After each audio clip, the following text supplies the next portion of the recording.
Halo semuanya, selamat datang di Channel Next Trend. Ini adalah HP yang sempat menarik perhatian saya sewaktu masih sekedar rumor. Tapi setelah rilis, ya sebenarnya agak kecewa sih.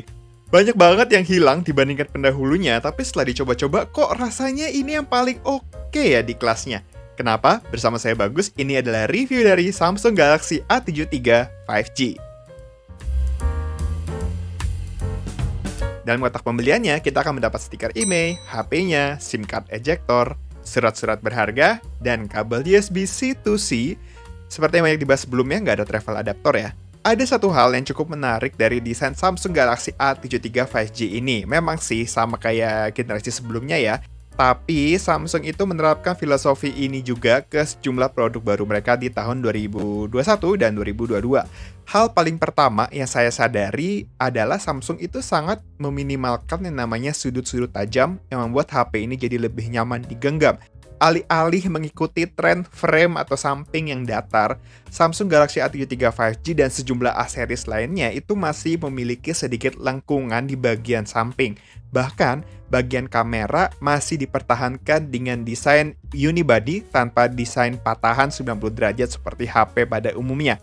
Hal ini membuat HP Samsung itu lebih mudah dikenali tanpa desain yang terlalu mencolok. Lalu rasa saat memegangnya itu juga premium ya, dengan finishing ala stainless di frame sampingnya. Walaupun belakangnya ini kurang terasa premiumnya ya, dan varian warna hijau ini itu cukup mudah untuk kotor.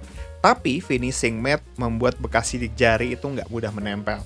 Soal tebal dan berat, Galaxy A73 5G ini salah satu yang terbaik lah karena cukup tipis dan ringan terlepas dari baterainya yang udah 5000 mAh. Kalau kamu terbiasa memegang HP kelas flagship, Galaxy A73 5G ini menawarkan pengalaman yang serupa. Untuk detailnya, dia punya tombol volume dan power di sisi kanan, slot yang masih hybrid di sisi atas dengan mikrofon, sisi kiri yang polos, dan port USB-C, speaker, dan mic di bagian bawah. Sayangnya, HP ini sudah tidak punya lubang jack yang bisa jadi ini adalah konsekuensi dari perangkat yang tipis. Bisa jadi. Hal ini akan membawa kita ke catatan yang jauh lebih penting dari HP ini, tapi kita akan bahas di akhir-akhir aja ya. Lanjut lagi ke bagian depannya, yang menurut saya bisa jadi alasan utama kenapa kamu memilih HP ini, yaitu layarnya. Dibandingkan saudara-saudaranya yang lain yaitu A53 dan A33, Galaxy A73 ini yang tercanggih dan terbesar. Masih dengan panel Super AMOLED dengan refresh rate 120Hz, tapi HP ini punya ukuran layar 6,7 inci.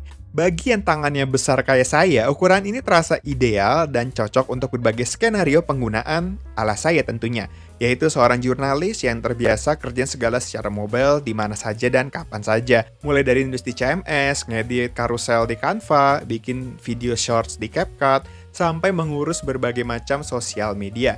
Semua bisa saya kerjakan dari HP ini pas lagi di kereta, taksi, atau bahkan kalau lagi mau rebahan aja. Layar yang besar ini kasih keleluasaan yang lebih dalam melakukan berbagai macam hal, terutama hal-hal produktif dimanapun saya berada. Cocok nih jadi teman budak korporat. Soal warna, panel Samsung still one of the best di pasaran. Kontrasnya tinggi, warnanya keluar, nyaman di mata, dengan refresh rate yang mencapai 120Hz. Ini bisa jadi layar HP yang paling perfect untuk saat ini untuk menemani saya kerja seharian di kelasnya. Kerja seharian ini tentu saja perlu baterai yang bisa diandalkan ya. Sempat saya mention kalau HP yang ringan ini sebenarnya punya baterai 5000 mAh.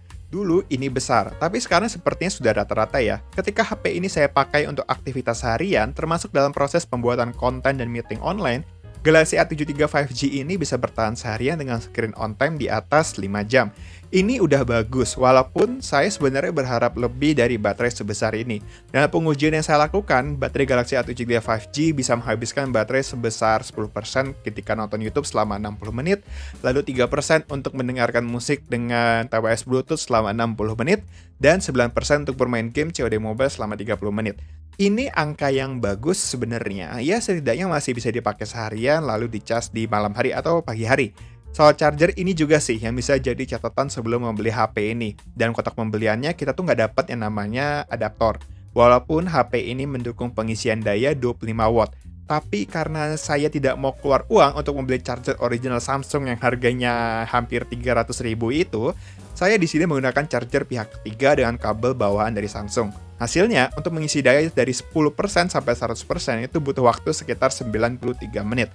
Ini angka yang menurut saya harus jadi bahan improvement Samsung ke depannya. Oke lah kalau tidak dikasih adaptor, tapi bisa kali dikasih dukungan paling tidak sampai 60-an watt gitu, atau 45 watt kayak dulu lah, yang pengisian dayanya itu bisa di sekitar 1 jam aja. Ini HP udah pas banget secara ukuran dan spek buat para budak korporat. Kasian nanti kalau harus dimarahin sama bos ketika HP lowbat di tengah jalan karena nggak sempat ngecas sampai full di pagi hari. Tapi selain enak diajak teman kerja, HP ini juga enak banget ya buat main game. Layarnya udah gede, chipsetnya kenceng, dia pakai Snapdragon 778G dan RAM 8GB yang bisa menjalankan berbagai macam game yang ada di Play Store tanpa khawatir. Apex Legends, COD Mobile, sampai Genshin bisa dimainkan secara lancar di settingan agak mentok kanan. Nggak mentok, tapi hampir. Soal panas tentu saja ada, tapi nggak sampai level yang panas gitu. Ya agak anget aja lah, dan masih bisa diterima oleh tangan saya. Apa ya yang belum? Oh iya, kamera. Saya sebenarnya sempat kecewa karena Samsung menghilangkan kamera tele yang ada di A72 dan digantikan dengan kamera utama 108 megapiksel yang sepertinya dianggap bisa menggantikan kamera tele dengan sensor yang lebih besar. Tapi kalau boleh jujur, kemampuan zoomnya lumayan. Setidaknya sampai 5 kali aja. Soal hasil foto, Samsung salah satu merek yang racikannya dan konsistensinya itu bagus. Pas dan oke banget. Warna yang dihasilkan pas aja gitu. Dan HDR-nya juga nggak kurang ataupun lebay. Soal detail, ini cukup. Kamera ultrawide juga memberikan distorsi yang minimal. Foto malam punya noise, tapi sangat minimalis walaupun hasilnya nggak setajam foto di siang hari. Tapi overall, hasil foto Samsung Galaxy A73 5G ini bagus banget, baik buat kamu penghobi ataupun sekedar pengguna kasual. Satu lagi yang saya cukup apresiasi dari Samsung Galaxy A73 itu adalah perekaman videonya. Dia bisa sampai 4K, tapi kalau di mode 1080p aja, dia ada stabilisasi secara digital dan optical, yang artinya stabilisasinya itu dilakukan dengan pergerakan optical, kayak gimbal gitulah, cuman nggak sampai sehebat itu. Dibantu dengan stabilisasi secara digital, tapi ini sudah sangat cukup untuk membuat video pakai kamera belakang Galaxy A73. Soal fitur, One UI Samsung adalah salah satu yang oke juga. Animasi yang mulus, performa yang stabil, dan fiturnya banyak. Fitur seperti NFC dan sistem 2 speaker juga ada kok di sini. Tapi salah satu catatan yang bisa menjadi masalah untuk sebagian orang itu adalah hilangnya lubang jack 3,5 mm. Ini memang sudah umum ya, bahkan di beberapa HP di kelas ini juga sudah mulai menghilangkannya. Tapi Galaxy A73 5G ini ketika saya sambungkan dengan konverter yang saya punya, bahkan ada dua nih yang biasanya bisa saya pakai di HP lain, itu nggak bisa dipakai di sini. Jadi satu-satunya cara mendengarkan suara dari Galaxy A73 ini secara privat ya, itu adalah menggunakan earphone Bluetooth atau TWS. Apakah konverter saya tidak kompatibel? Bisa jadi, karena ini memang bukan yang mahal sih. Punya saya yang murah aja itu nggak sampai 50.000. Jadi tampaknya buat yang masih suka pakai earphone berkabel, ini bisa jadi catatan yang sangat penting. Secara keseluruhan, Samsung Galaxy A73 memposisikan dirinya cukup unik di kelas HP harga 6 jutaan ke atas. Area ini biasanya diisi oleh HP dari Tiongkok yang menggunakan chipset dan berbagai macam fitur flagship. Tapi Samsung Galaxy A73 5G yang memang sudah punya modal nama di kelas ini mematangkan berbagai macam aspek lain di luar chipset seperti kamera yang oke, layar yang gede dan warnanya bagus, dan yang terpenting adalah sistem operasinya. Karena sistem operasi itu nggak cuma berpengaruh ke fitur aja, tapi juga pengalaman memakai secara keseluruhan kayak kelancaran dan stabilisasi performa. Kemampuan dapur pacunya juga masih bisa diandalkan untuk berbagai macam skenario pemakaian yang normal. Soal kamera, Samsung itu kayaknya salah satu yang tetap bagus ya hasilnya dari segi warna dan konsistensi.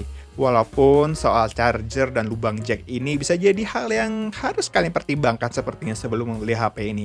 Jika kalian tertarik, Samsung Galaxy A73 5G ini sudah mulai dijual dengan harga Rp7.799.000 saja.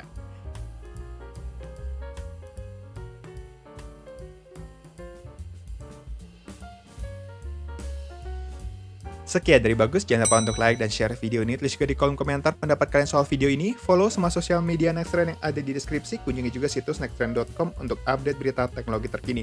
Jangan lupa subscribe dan tekan tombol loncengnya juga buat yang belum. Buat kalian masih keluar-keluar, jangan lupa ya untuk jaga protokol kesehatan dan vaksin kalau ada kesempatan supaya kita bisa ketemu lagi di lain hari. Terima kasih sudah menonton, sampai jumpa di video-video Nextrend berikutnya.